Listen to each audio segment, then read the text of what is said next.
수수께끼 마빈 해리스 7. 구세주.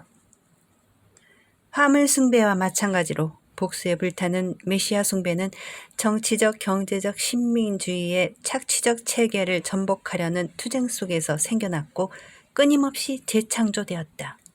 다만 메시아 숭배의 경우 원주민들 즉 유대인들은 전투적 측면에서 정복자들과 우열을 가릴 수 없을 정도로 역량이 비슷했다. 그들은 문자 그대로 군인 예언자들의 지휘를 받았다. 군인 예언자들은 자기 조상들이 제국을 다스렸던 그 먼 옛날의 일들을 기억하고 있었다. 로마가 지배하던 시기에 팔레스타인에서 두드러진 생활 양식이 있었다면 그것은 복수에 찬 전투적 메시아니즘 생활 양식이었다. 골리앗을 물리친 다윗의 승리와 전투적 메시아니즘 구원을 약속한 야훼에게 영감을 얻어 유대인 게릴라들은 로마의 관리와 군대에 대항해 끊임없이 투쟁했다. 예수와 그의 제자들의 생활 양식이었던 평화의 메시아 숭배는 이 게릴라전이 계속된 시기에 바로 그 반란 운동의 주된 중심지였던 팔레스타인 지방에서 전개되었다. 외견상으로 볼 때 평화의 메시아 숭배라는 생활 양식은 해방꾼들의 전략 전술과 완전히 모순되는 것 같았다. 기독교 복음서는 예수와 유대인 해방 투쟁과의 관계를 설명하지 않고 있으며 이에 대해 언급조차 하지 않고 있다. 복음서만으로 판단할 경우 당시는 역사상 가장 격렬한 게릴라 투쟁의 발상지의 한 중심부에서 예수가 생애 대부분을 보냈다는 사실마저 알아낼 수 없을 것이다. 복음서 독자들은 이 투쟁이 예수가 처형된 후 여러 해 동안 더욱 가속화되었다는 사실은 더욱 파악하지 못할 것이다. 당시는 기원 후 68년에 유대인들이 전면적인 혁명을 일으켰고 그 혁명을 진압하기 위해 미래의 로마 황제가 될 두 사람이 지휘하는 로마 군단 6개가 필요했다는 것을 믿을 수 있겠는가? 두 로마군 사령관은 유대인 혁명이 진압되기 전에 차례로 로마 황제로 즉위했다. 그뿐만이 아니다. 당신은 단 한 번이라도 예수가 유대혁명군들이 전투적 메시아니즘 의식을 말살하려는 로마 제국의 기도 때문에 희생된 정치범이었다는 사실을 생각해 본 적이 있는가? 로마 제국 식민지 가운데 하나였던 팔레스타인은 여러 다른 식민지의 포악한 정치에서 나타나는 전형적인 정치적, 경제적 징후들을 모두 보여주었다. 사회적으로나 종교적으로나 고위층에 있던 유대인들은 로마 제국의 꼭두각시 또는 로마 제국의 앞잡이였다. 대제사장, 부유한 지주, 상인들은 호화롭게 살았으나 대다수의 민중은 땅이 없고 소외된 농민들과 저임금 노동자들, 실직자, 하인, 노예들로 구성되었다.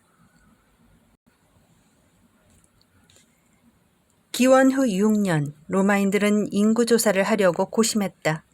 유다는 유다인이 인구조사에 저항할 것을 주장했다. 인구조사에는 철저한 노예화를 위한 음모 외에 다른 어떤 의미도 없었기 때문이었다. 요세푸스는 유다가 유대인들에게는 야훼 외에 다른 왕이 있을 수 없다라고 선언한 것을 기록하고 있다. 그러므로 로마에 세금을 바쳐서는 안 된다. 유대인들이 자신들의 대의 명분을 믿고 있다면 야훼는 분명히 그들을 도울 것이다. 요세푸스의 기록에 따르면 그 당시 로마에 복종하려는 자들은 모두 적으로 간주되었다.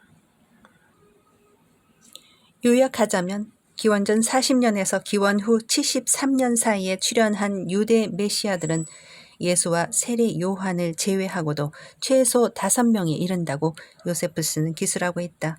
즉 그들 가운데 아스론게우스, 느다, 펠릭스에게 처형된 익명의 악당과 유대계 이집트인 거짓 예언자 마나헴 등이 포함되어 있다. 이외 이름을 밝히거나 구체적인 묘사는 없지만 다른 메시아들이나 메시아적 예언자들이 있었다고 요세푸스는 암시하고 있다. 덧붙이자면 헤제키야에서 시작해 갈릴리인 유다를 거쳐 마나헴, 엘르아살 등 젤로파 강도단 게릴라들에게까지 이르는 한 가문이 온통 그들이 추종자들에게 메시아나 메시아적 예언자로 존경받았다는 것이 강하게 나타나고 있다. 다시 말하면 오늘날 남태평양에 존재하는 화물 예언자들처럼 예수 시대의 팔레스타인에도 많은 메시아가 존재했었다는 것이다.